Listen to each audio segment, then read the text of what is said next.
Adnan water tank लेकर आए हैं 6 लेयर वाटर टैंक्स, जिस पर दे रहे हैं 25 साल की guarantee. Adnan water tank, safe and healthy water storage solution. बुरखे से भी डर लग रहा है चंद आतंकवादियों को। यानी हमारे देश में हर स्टेट में कई ऐसे लोग हैं जो आतंकवादी जैसा काम करते हैं, लेकिन हुकूमत जो है उनको आतंकवादी का खिताब करार नहीं देती है। एक लड़की जो कि बुरखा पोश लड़की है, बुरखा पहनकर कॉलेज में दाखिल होती है। वहाँ पर चंद भेड़िए जो कुत्तों की तरह जमा होकर एक बुरखा पोश लड़की के सामने जाकर जय श्री राम के नारे लगाते हैं।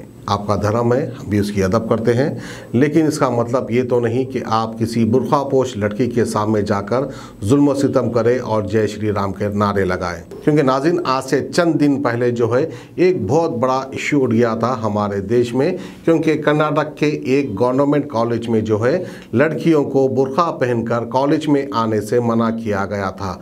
फिर बात बढ़ती गई। अब लगता है कि इस बात को सियासी मुद्दा भी बना लेंगे।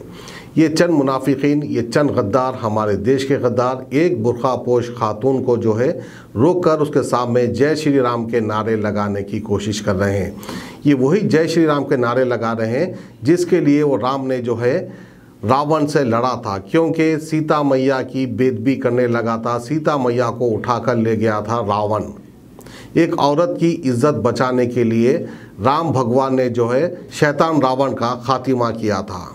अब ये जो नारे लगा रहे हैं जय श्री राम के, ये हकीकत में श्री राम को मानने वाले हैं या तो फिर रावण को मानने वाले हैं? इनके ऊपर तहकीकात होना चाहिए। अब इसी के ताल्लुक से जो है हमारे देश में एक सियासी खेल भी शुरू हो चुका है, सिर्फ और सिर्फ बुरखे को लेकर। तो आइए इसी के ताल्लुक से जो है हमारे हैदराबाद के एमपी और AIMIM पार्टी के सुप्रीमो बैरिस्टर असदुद्दीन अवैसी ने क्या कहा वो हम आपको दिखाते हैं।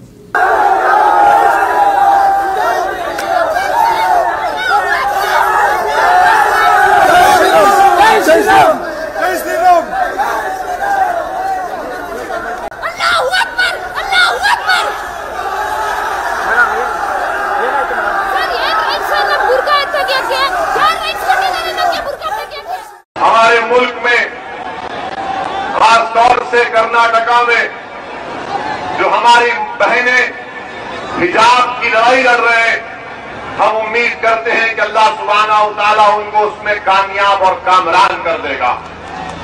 जो हिजाब की लड़ाई एक बुनियादी हक है और सुप्रीम कोर्ट का फैसला है कि सुप्रीम कोर्ट ने पुट्टुस्वामी जजमेंट में कह दिया कि कोई सरकार ये तय नहीं कर सकती कि हम क्या खाएंगे और क्या पिएंगे, क्या पहनेंगे, क्या खाएंगे। तो बीजेपी की सरकार कर्नाटका में गैर जरूरी के जुल्म कर रही है, संविधान के खिलाफ काम कर रही है, बल्कि संविधान की आर्टिकल 15, 19 और 21 का ग्रेव वायलेशन हो रहा है कि वहां के महिला बच्चियों को स्कूल में और कॉलेज में हिजाब पहनने से रोका जा रहा है।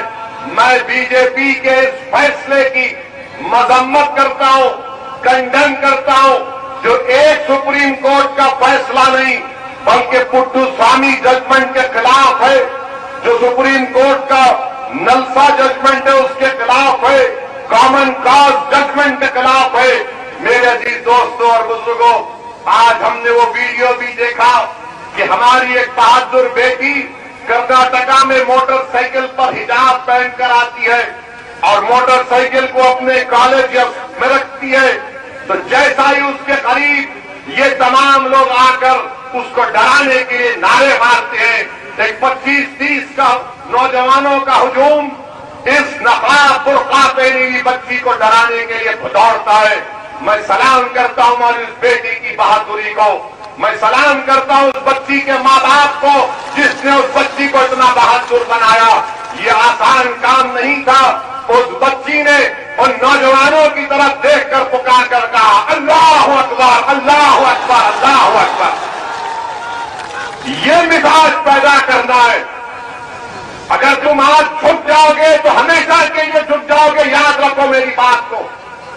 अगर आज तुम खड़े हो जाओगे थोड़ी देर के लिए, तुम सिर्फ थोड़ी देर के लिए खड़े हो जाओ, जो लोग तुमको डरा रहे, जो समझ रहे हैं कि हमारे सरों पर जो काले बादल मंडला रहे, याद रखो ये बादल छटेंगे इंशाअल्लाह ताला। ये सूरज चमकेगा जो हमारे मुस्तकबिल का सूरज होगा। मगर याद रखो, भीख मांगने से बादल नहीं हटेंगे, भीख मांगने से बादल नहीं हटेंगे। लड़ेंगे जमहूरी तरीके से तो हक किया जाएगा। अगर तुम समझोगे कि गैरों की चौकट पर जाकर भीख मांगने से कुछ मिलेगा, कुछ नहीं मिलेगा। अगर तुम ये बताओगे ये मेरी ताकत है, इतना वोट मेरे पास है, मैं जीत सकता हूं और जिताऊंगा, तब जाकर दुनिया तुम्हारा हक देगी। मेरी इस बात को यकीन कर लो कि रोने से भीख मांगने आपको अपना हक नहीं मिलेगा। उस बच्ची ने आपको पैगाम दिया, उत्तर प्रदेश की जनता को पैगाम दिया, उस मुल्क के कमजोरों को पैगाम दिया। अगर हुजूम तुम्हारे सामने आता है तो आने दो, तादाद बड़ी है तो आने दो। मगर अगर तुम्हारे दिलों में तवक्कुल है, अगर तुम्हारे दिलों में इत्मीनान है, तो हजारों का लश्कर आ जाए। अगर कोई एक खड़े होकर कहेगा अल्लाहु अकबर, उस बच्ची ने होकर दिखाया, उस बच्ची ने होकर दिखाया है। मैं सलाम करता हूं उसके हौसले को। अल्लाह उसके हौसले को और बुलंद करे, पैदा करे कि अगर कोई हमारे किसी भी मजहब की या बिरादरी की बच्ची हो तो बच्ची ठहर जाए अपने आप के। ये हमारी लड़ाई है, इस लड़ाई को समझने की जरूरत है। जर्मनटन हॉस्पिटल ऑर्थोपेडिक से मुताल्लिक हर मरीज यहाँ शिफायाब। इनाम याफ्ता doctor Mir Jawad Jar Khan, senior orthopaedic surgeon, advance operation theatre, ICU, digital x-ray, laboratory, physiotherapy, pharmacy, sharing और प्राइवेट रूम्स, लेडी डॉक्टर्स और डॉक्टर अर्जुमन सुल्ताना गायनेकोलॉजिस्ट की खिदमात हासिल। वाजिबी फीस और मुकम्मल सहूलियात से हजारों मुतमईन। एम्बुलेंस से आरास्ता Germanton orthopaedic hospital, pillar number 150, Attapur, Hyderabad.